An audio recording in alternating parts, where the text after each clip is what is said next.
ஆண் காண்டாமிருகங்கள் அதிகபட்சம் 2 டன் எடையும், பெண் விலங்குகள் 1½ டன் எடையும் கொண்டவை. அவை பொதுவாக இலை பொருட்களை உண்கின்றன. இருப்பினும் அவற்றின் பின் குடலில் உணவை நொதிக்கும் திறன் தேவைப்படும்போது அதிக நார்ச்சத்துள்ள தாவரப் பொருட்களை உண்ண அனுமதிக்கிறது. அவை உணவை பறிக்க உதடுகளையே நம்பியுள்ளன.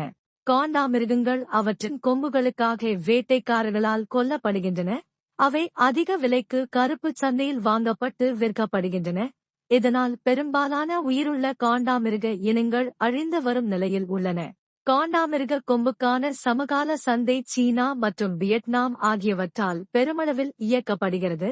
அங்கு பணக்கார நுகர்வோர் பாரம்பரிய சீன மருத்துவத்தில் பயன்படுத்துவதற்காகவும் பிற பயன்பாடுகளுக்காகவும் இதை வாங்குகிறார்கள். காண்டாமிருக கொம்புகள் முடி மற்றும் விரல் நகங்களைப் போன்ற அதே பொருளான கெரட்டினால் ஆனவை. மேலும் எந்தவொரு சுகாதார நன்மைகளுக்கும் நல்ல சான்றுகள் இல்லை. 1970கள் மற்றும் 1980களில் காண்டாமிருக கொம்புக்கான முக்கிய தேவையாக இருந்த ஏமனில் காண்டாமிருக கொம்பு குத்துச்சண்டை கைப்பிடிகளுக்கும் ஒரு சந்தை உள்ளது.